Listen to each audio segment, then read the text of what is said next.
Ok, vamos a empezar. Tenemos que hablar hoy acerca de dos cosas. Para entender cómo programar o cómo almaceno cosas, tengo que entender aquello a dónde almaceno las cosas. Entonces tengo que entender algunos conceptos muy básicos de la memoria, que es dónde almaceno las cosas. Veamos algunas cosas que voy a ir platicando con todo esto. Ya sabemos que la unidad básica de almacenamiento es el bit. Y en el bit yo puedo almacenar cualquiera de dos posibles valores, un 1 o un 0. El contenido de lo que está aquí es uno de esos dos valores, no ambos, uno. Esa es la unidad mínima de almacenamiento que tengo. Cuando coloco un 0, ese bit se mantiene en 0 hasta en tanto no lo cambie, su contenido no lo cambie. Sin embargo, con un bit solamente puedo representar un estado con dos posibles valores. Por ejemplo, el clásico y siempre referenciado, encendido y apagado. El estado de la luz de esta habitación es encendido o apagado. El estado de un alumno respecto a mi curso es inscrito o no inscrito. Pero la vida con estas cuestiones, vivir con un bit siempre para almacenar cosas es complicado. Y en realidad nos encontramos generalmente que tenemos que representar mucho más cosas.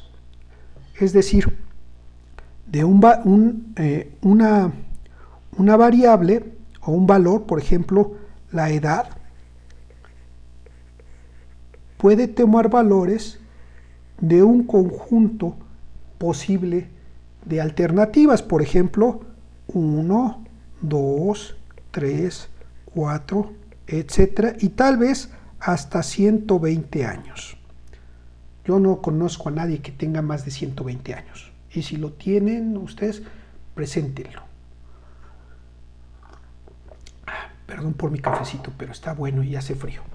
Ok, y entonces en este conjunto de valores, cuando yo tengo que almacenar información en un posible valor de un conjunto de valores, como en este caso, un solo bit como este no me es suficiente. ¿Qué tengo que hacer? Pues simplemente agrupo y tengo o uso varios bits. ¿Cuántos? Bueno, pues eso ya depende de algunas cuestiones, pero yo puedo tener, por ejemplo, 4 bits. Con 4 bits, el número de elementos que puedo almacenar, el número de combinaciones, el número de valores que puedo representar, pues van desde todos los bits apagados hasta todos los bits encendidos. Y si ustedes listan todos los posibles valores, se van a dar cuenta que hablamos de un total de 16 valores. Aquí tendríamos 16 combinaciones. Es decir,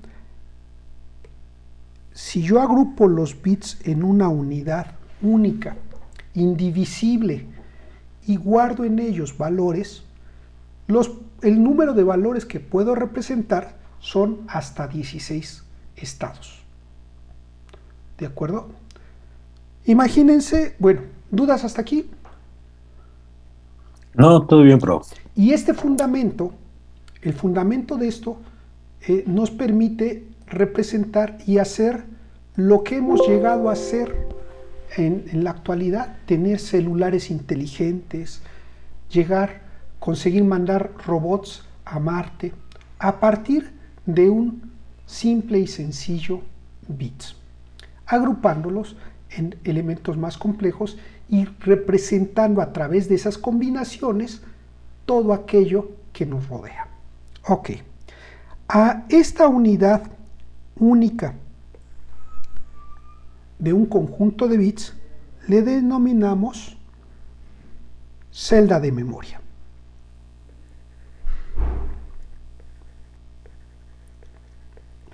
Una celda de memoria tiene un tamaño. El tamaño de esta celda de memoria son 4 bits. Y con 4 bits yo pude representar 2 a la 4 combinaciones. O estados. Tengo hasta 16 valores posibles. ¿Qué quiere decir esto? Que si yo tuviera un sistema de numeración donde en Timbuktu se utilizaran solamente números que fueran desde el 0 hasta el 15, con 4 bits sería suficiente para representar un número entero. ¿Dudas hasta ahí? ¿Podría repetir eso último que dijo, por favor?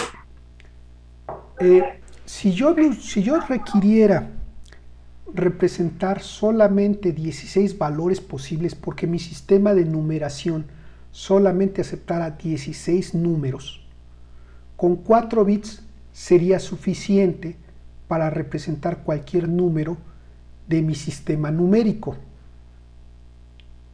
Agregar un bit más me permitiría representar 32, pero si yo nada más puedo representar o mi sistema numérico tiene solamente 16 símbolos, con eso sería suficiente, con 4 bits, no con 5. ¿De acuerdo? ¿Dudas? Ok. Y entonces tenemos que una celda de memoria es capaz de almacenar cierta información. En nuestras computadoras modernas tenemos celdas de memoria de 8, 16, 32 o 64 bits. Depende del tipo de computadora que estemos utilizando. ¿De acuerdo? Entonces, evidentemente es en estos elementos donde se almacena la información que nuestros programas procesan. Ahora bien, ¿dónde se almacena la información? Obviamente nuestra computadora no tiene una sola celda de memoria, porque sería ridículo, no podría yo guardar nada más que un valor. Mi computadora solamente se podría acordar de una sola cosa. Sabemos que las computadoras se acuerdan de muchas cosas. ¿Cómo lo hacen? Bueno, pues en realidad lo que hacen es tener un conjunto de posibles celdas. Es decir, no tienen una, sino tienen varias celdas. Por ejemplo,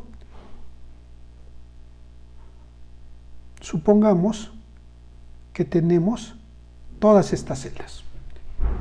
¿De acuerdo? Y entonces, todas estas celdas las voy a utilizar en mi computadora marca Patito. Y estas celdas las va a usar alguien que es mi CPU. Mi CPU, que es el encargado de hacer las cuentas y de hacer cálculos,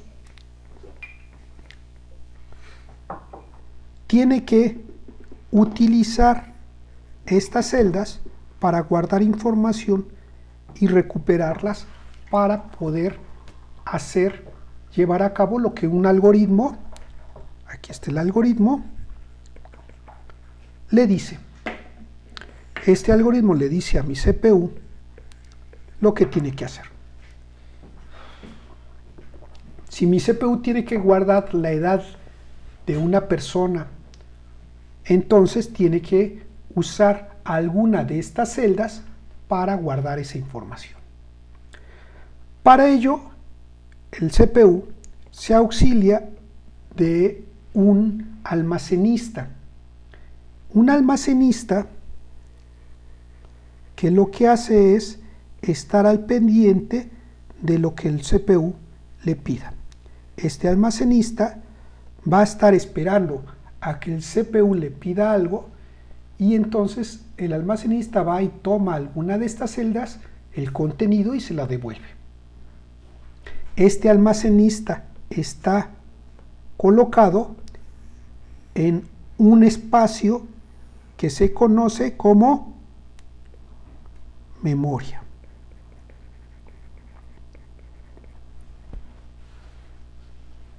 ¿De acuerdo?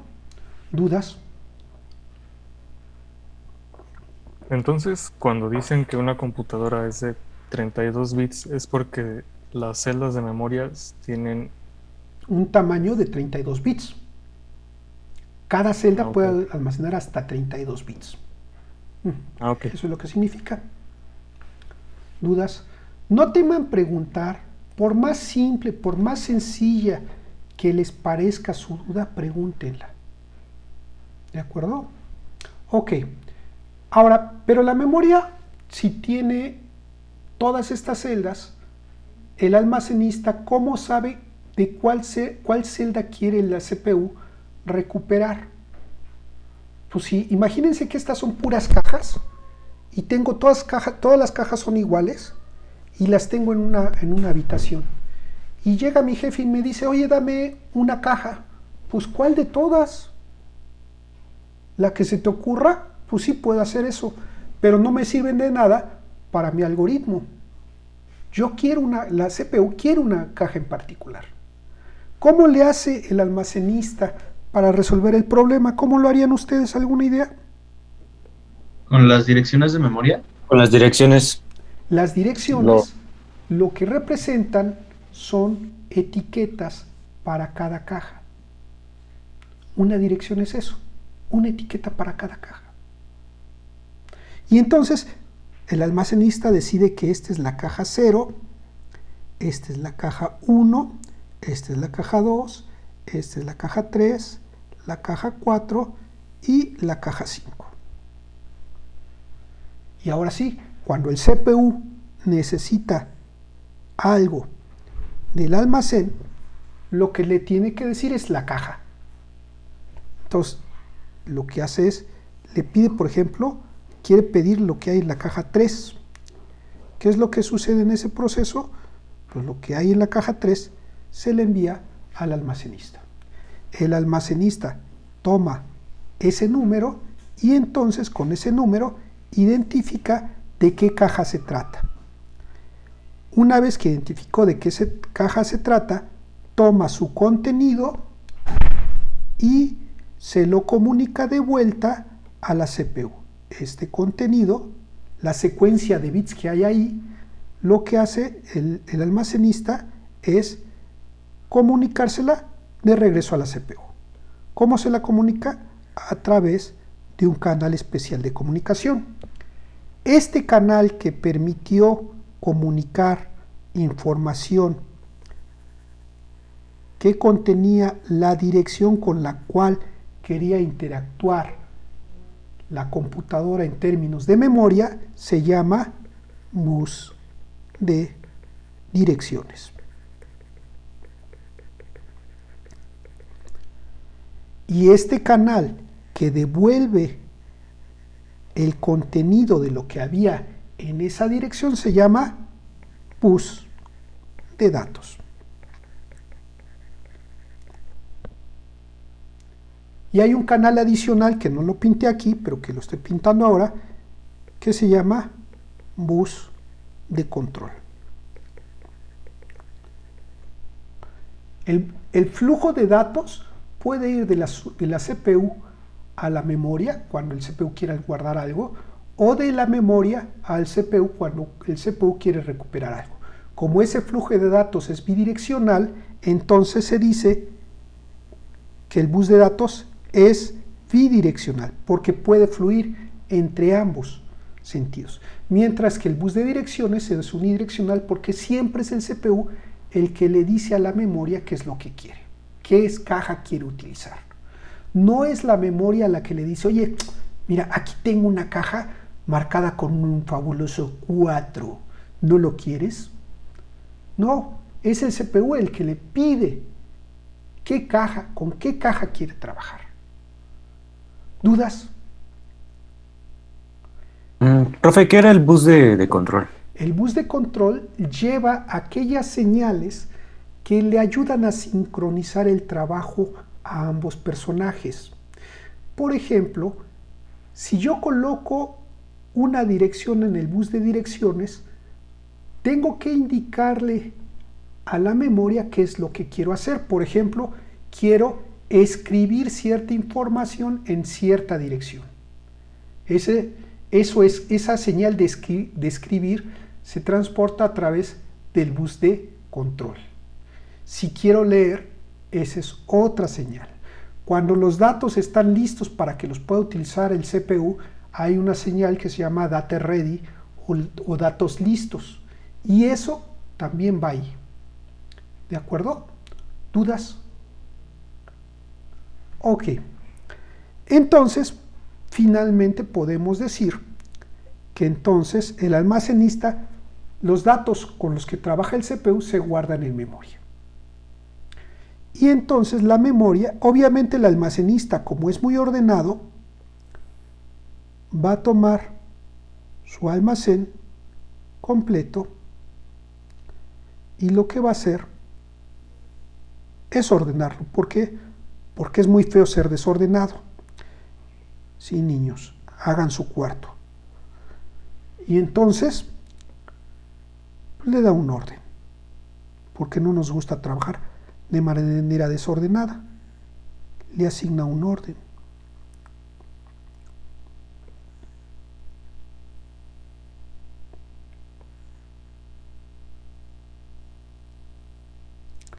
Esta de acá no me acuerdo para qué servía, pero la borro. Me falta el 3.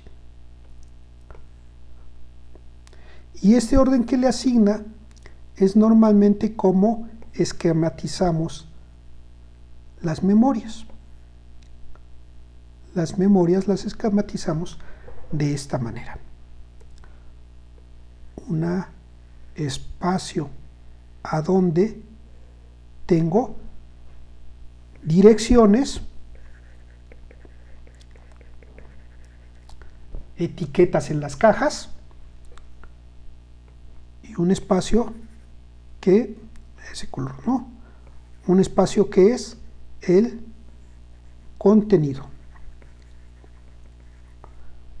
Y cada uno de estos elementos es una celda de memoria.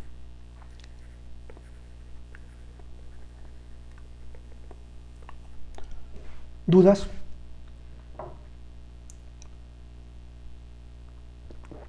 No, profe. ¿Qué pasa si ¿qué pasa si la información que yo quiero representar requiere más de 4 bits? Por ejemplo, quiero representar el número de alumnos que hay en este grupo. En este grupo debe de haber 35, ya me di cuenta que hay más de 35 y luego lo platicamos. Pero si es 35, con 4 bits no puedo representar un 35, porque ya quedamos que podía representar hasta un 15. ¿Dudas? ¿Qué es lo que haría para guardar un 35? ¿Qué se les ocurre?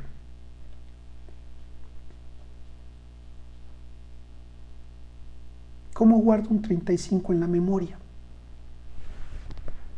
En una celda de memoria, bueno, poner consecutiva, en una celda de memoria poner hasta el 15 y en otra celda de memoria la continuación.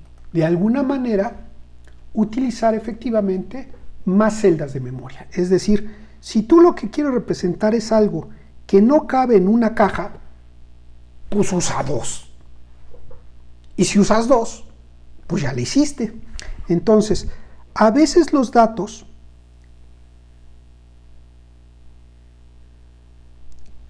utilizan más de una caja. Y a esto le llamamos el tamaño del tipo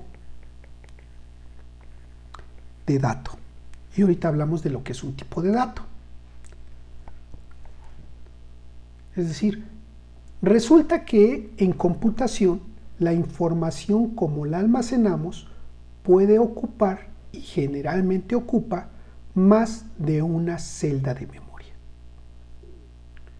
Y entonces a eso le llamo el tamaño del tipo de dato. ¿Preguntas? Entonces, bajo esta idea, si este es el tamaño del tipo de dato, entonces podríamos pensar, bueno, ¿hasta aquí hay dudas? ¿Qué nos debemos llevar de aquí? De esta explicación nos debemos llevar que la memoria la puedo pintar como un rectángulo que contiene elementos, y cada elemento le puedo asignar una dirección. El orden en que asigno la dirección de arriba hacia abajo, de abajo hacia arriba, es irrelevante, simplemente es dibujo, pero yo acostumbro a pintarlo así, etcétera. El número de celdas es el tamaño de la memoria. En este ejemplo, el tamaño de la memoria, 5, 6, 7, 8, es 9. La dirección, la mínima dirección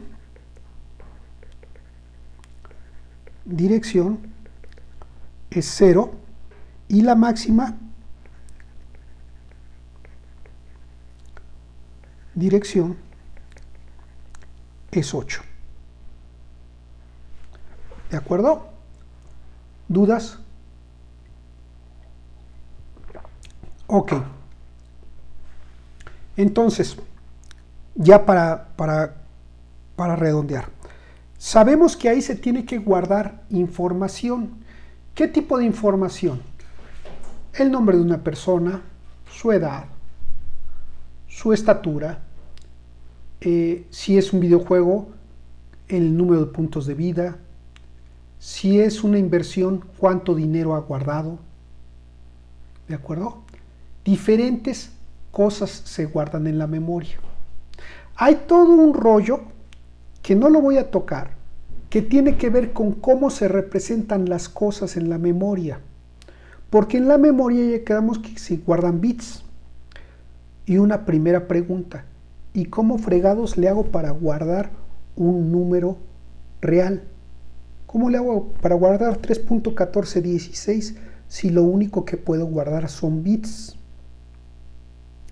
Y la otra pregunta: estas maneras, estas formas que hemos encontrado para guardar valores en la memoria, que no son naturales a la memoria, es decir, no guardo bits, sino represento cosas.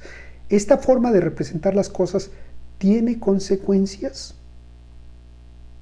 La respuesta es sí. Y ha tenido consecuencias tan graves como hacer explotar un cohete en el momento en que va despegando, porque el programador no tomó en cuenta algún detalle. Busquen el accidente del Ariane 5 y verán cosas que dice uno, órale. O busquen el caso de ¿cómo se llaman estos cohetes? De los cohetes Patriot en la tormenta del desierto, en la guerra de la tormenta del desierto. Un problema de cómo se representan las cosas en la memoria dio al traste y permitió que uno de los cohetes lanzados contra Estados Unidos pegaran en una barraca, matando, no sé, a 20, 30 gentes, porque no pudieron detenerlos, porque los Patriots no pudieron detener a los Scuds. Hubo un problema, un error, y un error relacionado con cómo se representa la información en la memoria. ¿De acuerdo? Entonces, no es algo que diga uno, es algo muy lejano, no es algo que sí sucede y que puede tener costos impresionantes. Ok, ya nada más para redondear, diré que dependiendo de la información que queramos guardar, podemos hablar de que normalmente guardamos enteros, reales, caracteres o símbolos, valores booleanos,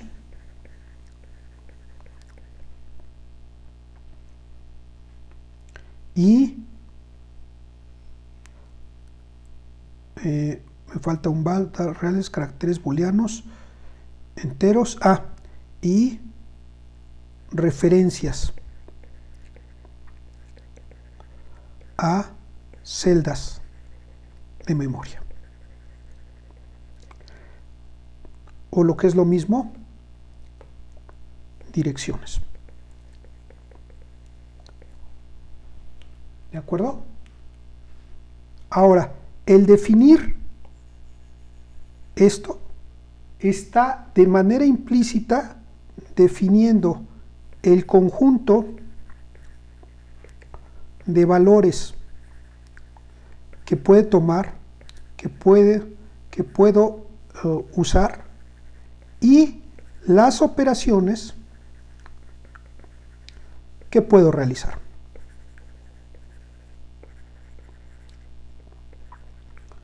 Si yo digo que voy a guardar un entero, estoy diciendo que puedo guardar el valor 3, el 5, el 20, el 90. Y que las operaciones que puedo hacer son suma, resta, multiplicación y división.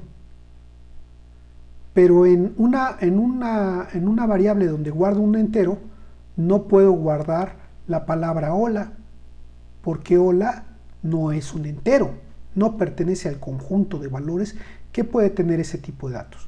Un tipo de dato entonces define el conjunto de valores que puede tomar una variable de ese tipo y las operaciones que puedo realizar con ese tipo de dato. Sumar, restar, multiplicar, dividir, concatenar, exponenciar, sacar raíz cuadrada, no sé. Las operaciones. Negar. No tiene sentido que diga voy a negar a Juan. No. Niego los valores booleanos, true o false. Pero no niego a Juan.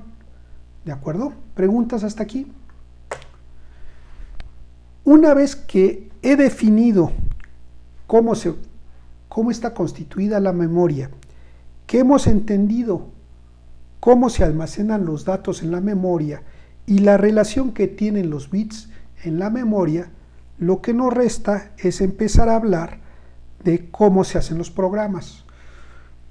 Allá en las épocas de la prehistoria, más allá de mi época, y miren que eso ya es decir mucho, lo que se hacía era programar directamente diciendo al programa, el programa decía, guarda un 500 en la celda 3. Y luego decía, guarda un 600 en la celda 8. Y luego decía, dame lo que hay en la celda 3, más lo que hay en la celda 8, dame lo que hay en la celda 3, dame lo que hay en la celda 8. Lo sumo y le decía, guarda ese valor en la celda 99. Ustedes actualmente no programan así.